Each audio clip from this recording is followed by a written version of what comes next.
Today our topic life purpose. అందరు గట్టిగా చెప్పాలి. ఏంటి? నిజానికి మన జీవితానికి ఒక పర్పస్ అనేది ఉంటుందా? ఏం పర్పస్ ఉంది?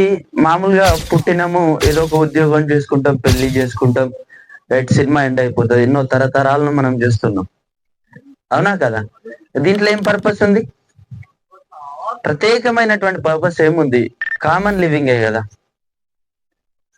అంటే ప్రతి దానికి పర్పస్ ఉంది. పర్పస్ లేకుండా ఏదైనా ఉంటుందా?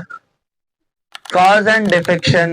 ఈ సృష్టి మొత్తంలో, అండపిండ బ్రహ్మాండాలలో మొత్తం కూడా, ఆ గడ్డి పోచకు కూడా ఒక ప్రణాళిక ఉంది. పర్పస్ లేనిది ఏది ఉండదు. అక్కడ ఏది లేకుండా ఉన్నది ఏనంటే ఆ ఖాళీ ఆ వాక్యూమ్ కూడా లేదు. ఆ వాక్యూమ్ కు కూడా ఒక పర్పస్ ఉంది. అంటే ఎలా చెప్తున్నారు మీరు అని అంటే, ఫస్ట్ ఆఫ్ ఆల్ ఈ భూమి మీద ఫస్ట్ ఏం ఆరిజిన్ అయినాయి, ఏం పుట్టినాయి? ఫస్టే ప్రాణులు, మనుషులు, దేవుళ్ళు ఇవన్నీ పుట్టాయా? ఏమొచ్చినాయి? ఫస్ట్ ఏమొచ్చినాయి? ఎవల్యూషన్ ఆఫ్ థియరీ అనేది ఉంటుంది మనకేంటి. Evolution of theory. First mineral kingdom form అయింది. ఏంటి? మినరల్ కింగ్డమ్, ఆ తర్వాత ప్లాంట్ కింగ్డమ్, ఆ తర్వాత యానిమల్ కింగ్డమ్, ఆ తర్వాత human Kingdom. First mineral Kingdom. Mineral Kingdom లో రాయి అంటే ఈ సామ్రాజ్యం, స్టోన్ ఏరా మొత్తం. ఓకే, అప్పుడు దాని తర్వాత క్రమక్రమంగా కొంచెము ఈ జీవనంలో ఎదుగుదల జరిగింది. ఆ తర్వాత ప్లాంట్ కింగ్డమ్ వచ్చింది. ఓకే, ఆ తర్వాత యానిమల్ కింగ్డమ్, ఆ తర్వాత హ్యూమన్ కింగ్డమ్. ఇలా ఒక ఎవల్యూషనరీ లెవెల్లో మానవ జీవితం అనేది ముందుకు పోతుంది, అవునా కదా? రాతి యుగంలో పుట్టినటువంటి ఫస్ట్ ఆ క్రియేచర్ కి అప్పుడు ఆది మానవులు అన్నాము. ఏమన్నాము? ఆది మానవులు అన్నాము. ఏం తినాలో తెలియకప్పుడు జంతువులను, ఇవన్నీ ఏది కనబడితే వాటిని తినడము.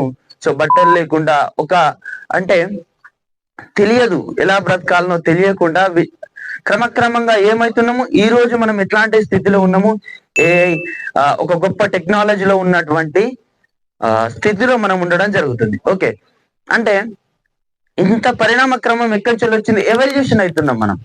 ఎక్కడికి వెళ్తున్నాం అంటే మన లోపలికి మనం ప్రయాణమే జరుగుతుంది. ప్రత్యేకంగా కొత్త లేబుల్స్ అండ్ ఇంకేదన్నా చిప్ లో మనం ఏమైతే అరేంజ్ చేసుకుంటలేం కదా. మనలో ఉన్నటువంటి బుద్ధి, మనలో ఉన్నటువంటి జ్ఞానమే ఏం జరుగుతుంది? ప్రతిరోజు ఎవల్యూషన్ అవుతుంది. ఒక 10 సంవత్సరాల క్రితం ఇంత టెక్నాలజీ ఉందా? అందరు 90s కిడ్సే కదా, అందరు 90సే కదా. అప్పుడు ఇవన్నీ ఉన్నాయా బ్రో? ఇవన్నీ ఉన్నాయి? ఇంత టెక్నాలజీ ఉన్నదా? మనకు లెటర్ తెలుసు. ఓకే, మనకు లెటర్ తెలుసు, మనకు కాయిన్ బాక్స్ తెలుసు. ఓకే, ఇప్పుడు చాలా మారిపోయింది. మనకు SMS మాత్రమే తెలుసు. ఇప్పుడు వాట్సాప్, ఇవన్నీ కూడా. అంటే పరిణామం చెందుతున్నటువంటి కాలంలో మనం ఏమవుతున్నాం? మంచిగా ఎవల్యూషన్ అవుతున్నాం. ఎవల్యూషనరీ పార్ట్ లో ఒక ప్రణాళిక వైపుకు, అలాగే అంటే ముందుకు వెళ్ళిపోతున్నాం. ఇందులో మనం తెలుసుకోవాల్సినటువంటి మెయిన్ అంటే ఏదో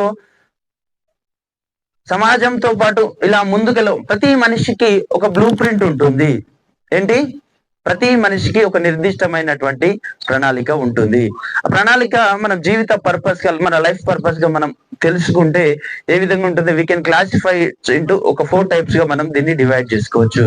ఫస్ట్ శరీర ధర్మము, కుటుంబ ధర్మము, సంఘ ధర్మము, ఆత్మ ధర్మంగా మనం నిర్ధారణ చేసుకోవాలి. ఎలా బ్రతకాలి అంటే ఏదో బ్రతకడం కాదు, మనకంటూ ఒక ఐడియా అనేది ఉండాలి కదా మన జీవితం పట్ల.